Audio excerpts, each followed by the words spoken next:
250 million HBAR.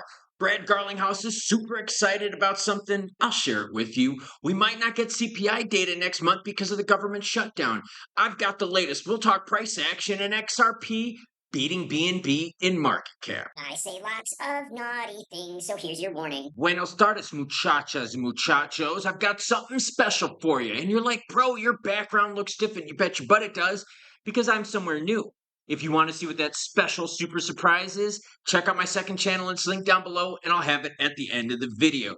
Ooh, government shutdown update. Not good, because guess what? We're not going to probably be getting CPI data next month. EBT in Georgia might stop working November 1st if the shutdown continues. And HBAR fans, I've got super juicy news from you. $250 million HBAR. But that ETF that we're waiting for, the canary one on the 8th, is probably going to get delayed. Now, before we get into crypto news, you know the deal. You, the viewer, matter most. That's why I share your comments at the beginning of every video.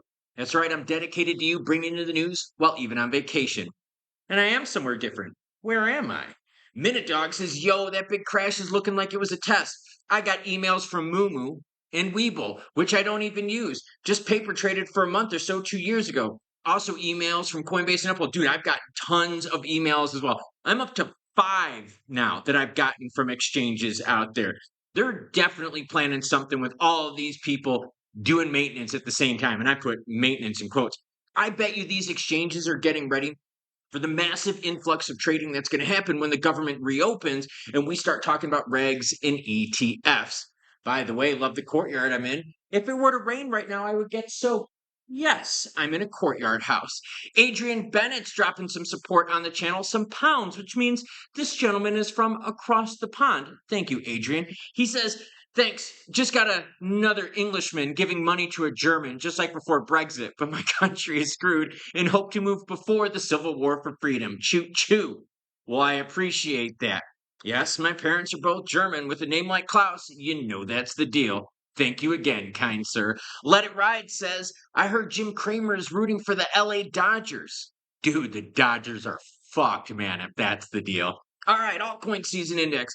Little flat here as of late. Makes sense. Why? Because we haven't had any progress yet with the government, which leads me into this story. The U.S. government shutdown likely means no inflation data next month. Damn it, government, you're screwing it up for us.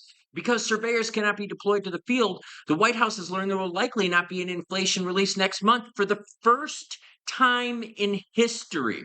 Some of the inflation data is collected electronically, but most is gathered by in-person government employees who visit stores across the country. The Bureau of Labor Statistics, which prepares the inflation report, has already reduced the data collected each month because the Trump administration's hiring freeze left some cities without surveyors. Let me ask you this question.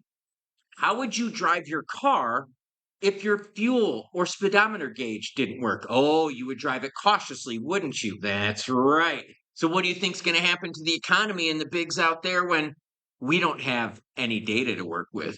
Georgia's EBT cards will stop working November 1st if the government shutdown continues. Okay, so I talked about this, that there's waves of shutdowns that are happening, okay? Just because the government shut down, you know, how many days ago doesn't mean everything stopped. And a lot of these agencies are working on budgets from last year and they end at different dates.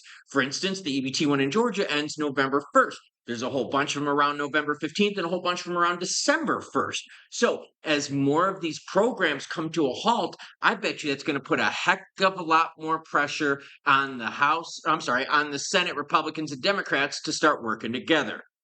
Again, every time I say that the Senate Republicans and Democrats work together, I'm just waiting for a bolt of lightning to come and strike me down. Fetterman, though, breaks ranks with the Democrats in the shutdown vote. Says it's an easy choice to put America first. For real, I gotta respect Fetterman. I gotta respect anyone that doesn't vote along party lines, because that means they're voting for their constituents. In fact, the reason Fetterman broke ranks is because he thinks that once the government is opened back up, that they're going to be able to have conversations. Listen to what he says. He says, let's just open it up. Then we can have that conversation to see if we can extend those tax credit deals. Because I do believe there are enough Republicans that would like to see that too. And I agree with them here. See, the problem we have is the Democrats will usually go all in line with the Democrats. The Republicans will usually go in line with Republicans. And the reality is most of us are moderates, right? What do most of us want to do? Most of us want to watch a few hot lesbos get it on. Hell, if those lesbos want to get married, we're cool with that. We want to shoot some guns, do some bong rips, and all sorts of fun, right? We're in the middle. And that's what a lot of these politicians are, except that's not how they get funding. The impact on the federal government's nutrition program is a major issue for Fetterman, and one reason he believes lawmakers need to set aside the differences and focus on people getting fed. This is what he said, and I love this quote. Fetterman, I know a lot of people give him shit because he doesn't vote party lines. He does what's best for his people, but I think that's actually the best thing. This is what he said. He goes, it's like, are we winning? Are we losing? Because I guarantee America is losing in this place right now. And that's right, the people get hurt. NFT sales plunged 42%. Who gives a fuck about NFTs? So we'll skip the story. If you want to read about it, that and all the other stories you're seeing today, it's all linked to everyone in that description below.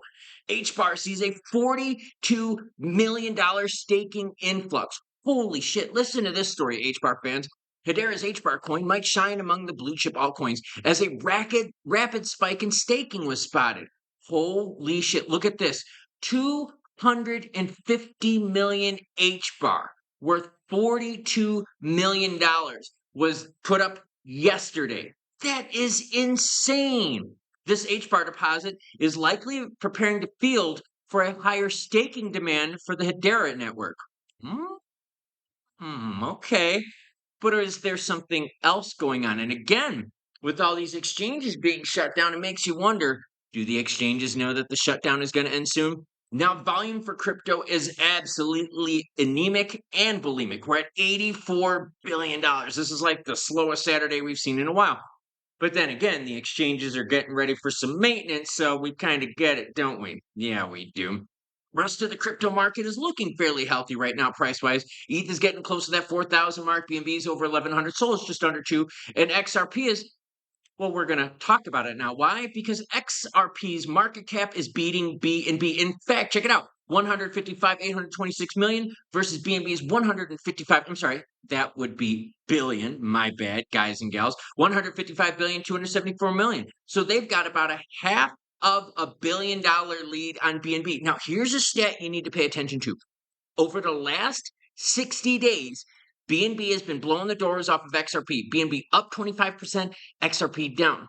Over the last 90 days, BNB up 42%, XRP down 20%. But check this out. Over recent history, last 7 days, XRP up about 10%, while BNB is only up about 2%.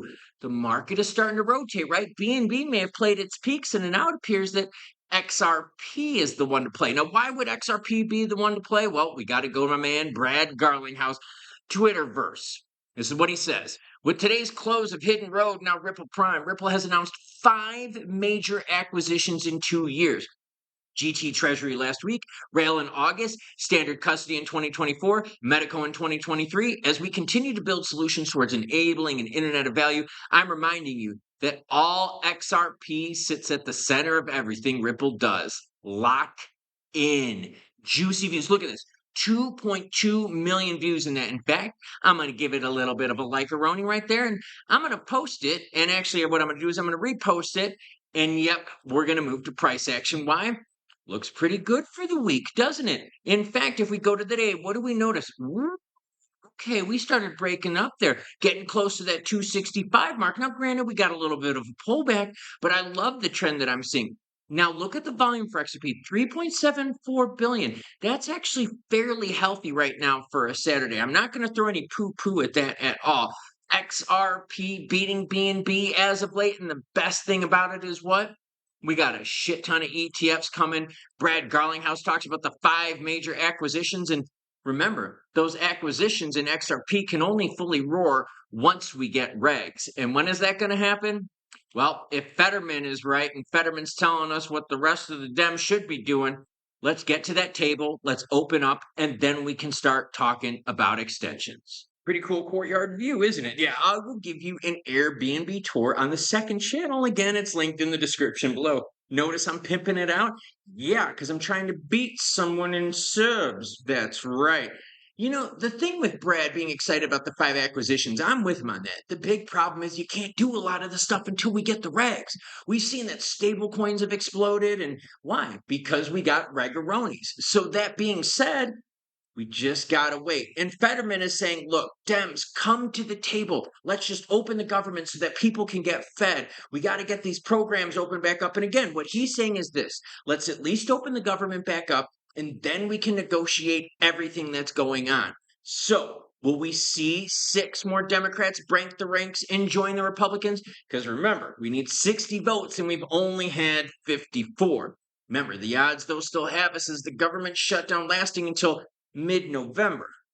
If it goes to Happy Thanksgiving, instead of putting turkey on the plate, can we put our politicians' heads on a plate? No, I'm not talking about literal. That was figurative. I don't want to get in trouble with YouTube. I love YouTube. We should all be YouTube creators. YouTube is amazing. YouTube is the best thing in the world. Praise be to YouTube. Yeah, that should keep me safe, right? The reality is, though, let's open up government and then start talking about funding. And then we could talk about regs, and then we could talk about ETFs and all the juiciness that comes with it. Now, I got to get ready for something. What is that something? Well, if you follow the second channel, you're going to find out. Hint, hint, it's Antigua versus Aurora in soccer. I scored some tickets, and I'm going to take my daughter to the game tonight. So, choo choo, what? Choo Choo Antigua soccer team and oh, I'm sorry, I'm in Guatemala. Choo Choo Antigua football team and Choo Choo bitches.